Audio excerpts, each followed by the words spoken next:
নমস্কার, সবাই কেমন আছেন? আশা করি ভালো আছেন, আমিও ভালো আছি। চলুন আজকে আমরা ঘুরতে যাচ্ছি। কোথায় যাচ্ছি সেটা এখন বলবো না। এই যে যাচ্ছে এখন মাঝরাত প্রায় 1টা 1:30 বাজে। এখন আমরা বেরিয়ে পড়েছি ঘুরতে। ঘুরতে যেতে ইচ্ছে হলে যখন তখন টাইমটা কোনো ব্যাপার হয়? বলুন। আর এমনি অন্য সময় যদি কেউ বলে ঘুরতে যাবে তখন আর যেতে ইচ্ছা করে না। সে যাই হোক, আমরা এখন বেরিয়ে পড়েছি। তা কোথায় ঘুরতে যাচ্ছি সেটা কিন্তু এখন বলবো না, সেটা আমরা যখন ট্রেনে উঠবো তখন সেটা দেখলেই বুঝতে পারবে। আমরা এই শিয়ালদাতে পৌঁছে গেছিলাম। শিয়ালদা থেকেই আমরা ওখান থেকে গাড়ি বুক করে আমরা যাচ্ছিলাম। রাস্তা পুরো ফাঁকা। রাস্তায় আমরা যাচ্ছি। আমরা 5জন 6জন ছিলাম মোট। তা এই ব্রিজের মধ্যে যখন যাচ্ছিলাম তখন বেশ ভালোই লাগছিলো। নিচে জলটা দেখতে দেখতেই আমাদের প্রায় গন্তব্যস্থলের কাছাকাছি পৌঁছে গেলাম।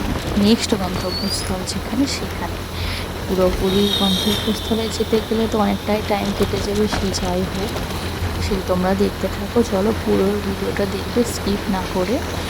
আর ভালো লাগলে ভিডিওটা অবশ্যই লাইক করবে, কমেন্ট করবে, আর সাবস্ক্রাইব করতেও ভুলবে না।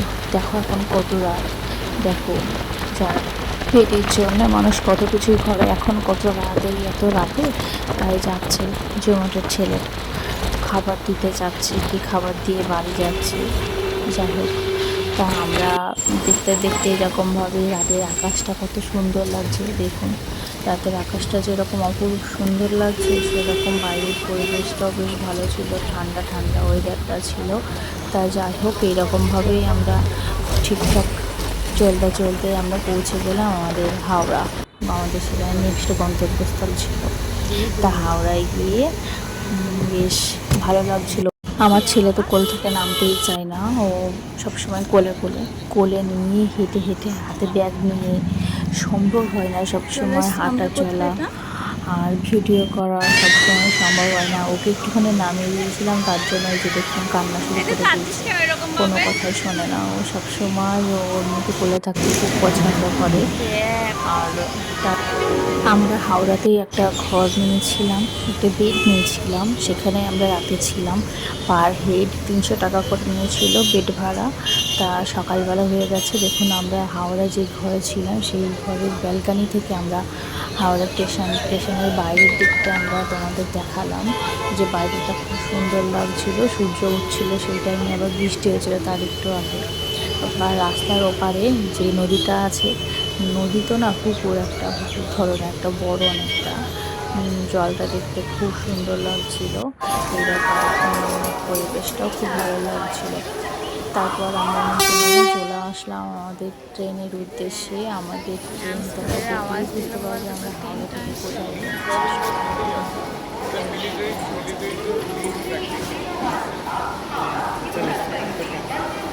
তোমরা দেখতে পাচ্ছ আমরা বন্দে ভারতে পুরীতে যাচ্ছিলাম। বন্দে ভারত চলে এসছে।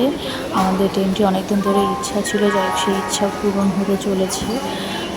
শুধু ভাবছিলাম যে ভালোভাবে পৌঁছে গেলে হয়, কোনো শরীর খারাপ কি কোনো সমস্যা যেন না হয় ট্রেনে উঠে। সে যাই হোক, ট্রেনটা আসার পরে ট্রেনটা যখন নামলো তারপর ট্রেনে উঠলাম আমরা।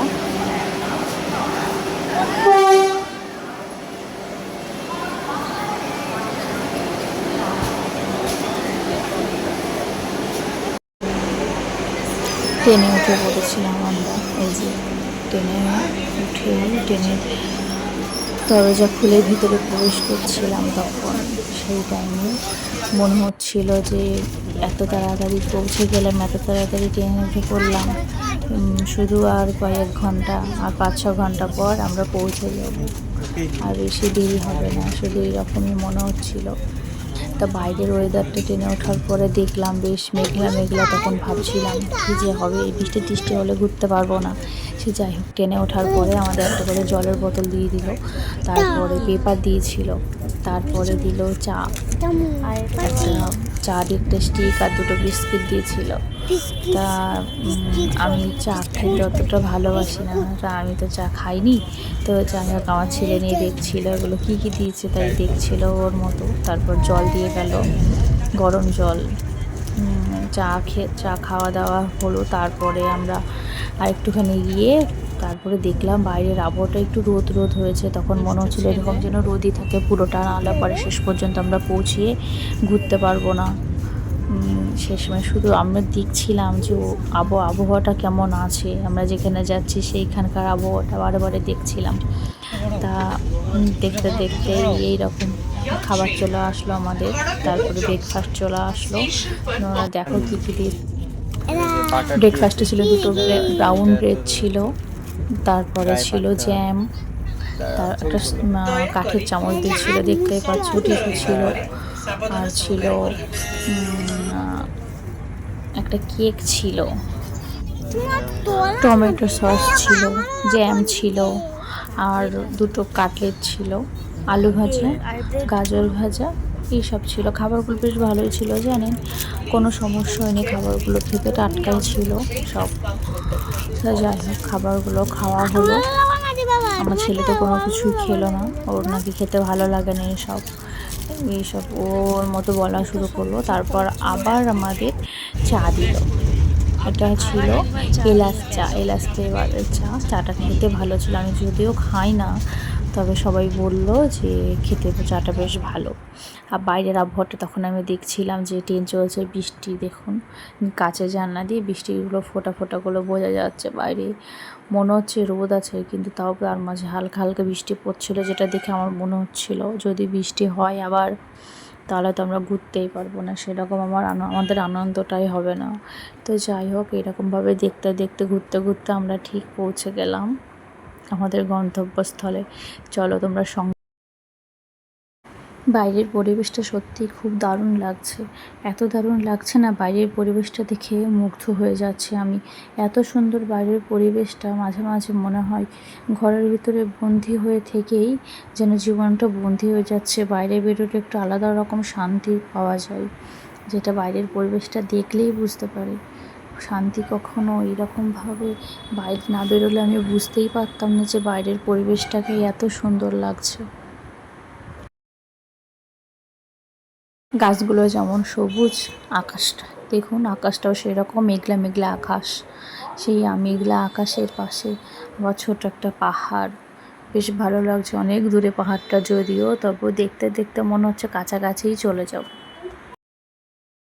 সত্যি বাইরের পরিবেশটা কত সুন্দরই না লাগছিল, আমার ছেলেও দেখছিল, খুব আনন্দ, খুব খুশি করছিল ও। এই প্রথম এত দূরেও ট্রেনে করে যাচ্ছিল কোথাও, সেটা ওর খুব ভালো লাগছিল। আমরা যখন এই ব্রিজের ওপর দিয়ে যাচ্ছিলাম তখন চারপাশেও নদী, দুই পাশে নদী দেখতে পাচ্ছে। মা দেখো কত বড় নদী, ও তাই বলছে আমাকে। আর এই বালিগুলো দেখে, এই নদীতে এত বালি কেন, এইসব প্রশ্ন বাচ্চাদের মনে অনেক কিছু প্রশ্নই জাগে, সেগুলোও মাঝে মাঝে জিজ্ঞাসা করছিল। আর এরকমভাবেই আমরা গেলাম। ব্রিজটা বেশ ভালোই বড়, দেখো আমরা অনেকটা কিন্তু পেরিয়ে এসেছি, তাও শেষ হচ্ছে না। তা যাই হোক এরকমভাবে আমরা দেখছিলাম, দেখতে বেশ ভালো লাগছিল। আর এরকমভাবে আমরা আস্তে আস্তে দেখতে দেখতে ছেলের সাথে কথা বলতে বলতে আমরা বেশ তাড়াতাড়িই যেন পৌঁছে গেলাম, আমাদের গন্তব্যস্থলের কাছাকাছির দিকে এগিয়ে যাচ্ছিলাম।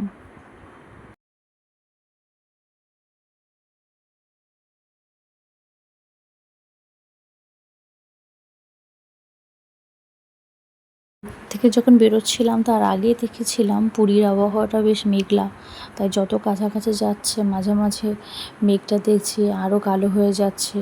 তখন বারে বারে ভাবছি ওখানেও কি এরকমই আছে, নাকি ওয়েদারে ভুল দেখাচ্ছিল।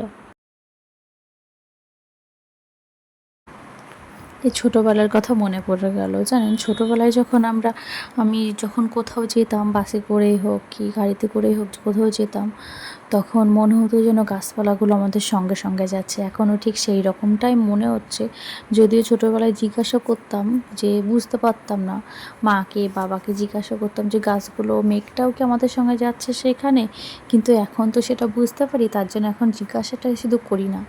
তবে এখনও মনে হয় দেখে যে সত্যি সত্যিই যাচ্ছে, এখন বুঝতে পারি যে সত্যি ওরা যায় না, ওরা স্থিরই থাকে।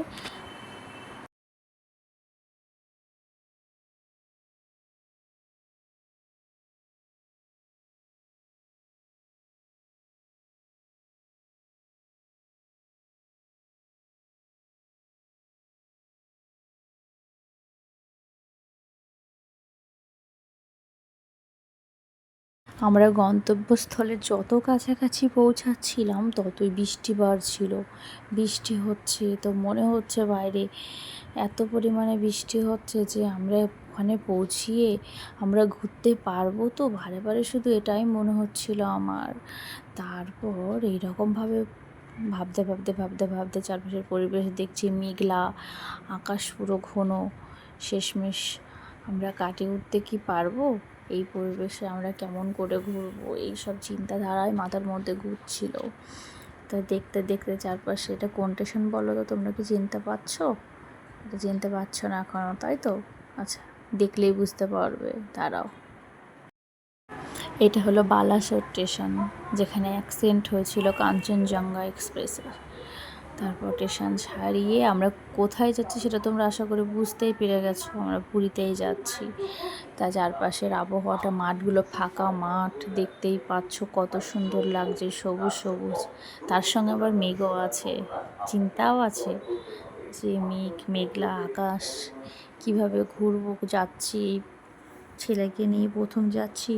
তো যাই হোক, চলো সঙ্গে থাকো, দেখো মাঝে মাঝে একটু আলো আলো আছে, মাঝে মাঝে অন্ধকার অন্ধকার। দূরে পাহাড়গুলো দেখা যাচ্ছে, মাঝে পাহাড়গুলো কিন্তু বেশ সুন্দর লাগছিল দেখতে।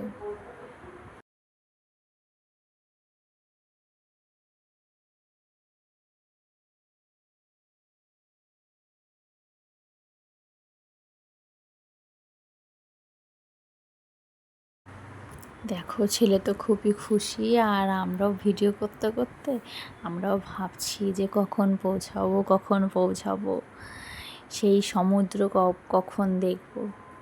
সব ভাবতে ভাবতে আমরা চলে যাচ্ছি। এই যে সেই পাহাড়টা, যে পাহাড়টা থেকে উঠেছিলাম, এই পাহাড়টা আমার খুব ভালো লেগেছে। তোমাদের কেমন লাগছে সেটা জানি না, আমারও মনে হয় তোমাদেরও ভালো লাগবে। খুব সুন্দর লাগছিল দৃশ্যগুলো, বাইরের দৃশ্যগুলো। এরকমভাবে কত পাহাড় না দেখলাম, কাছাকাছি থেকে সেই পাহাড়টা যখন কাছাকাছি আসলো, সেই দৃশ্যটা, এটাও বেশ ভালো লাগছিল।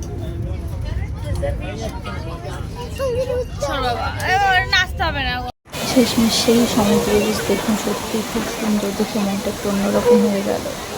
খুব ভালো লাগছে, খুব খুশি খুশি মন। আর এই সামনে সমুদ্রের সাগর, বেশ ভালো লাগছিল সেই সামনে সাগর।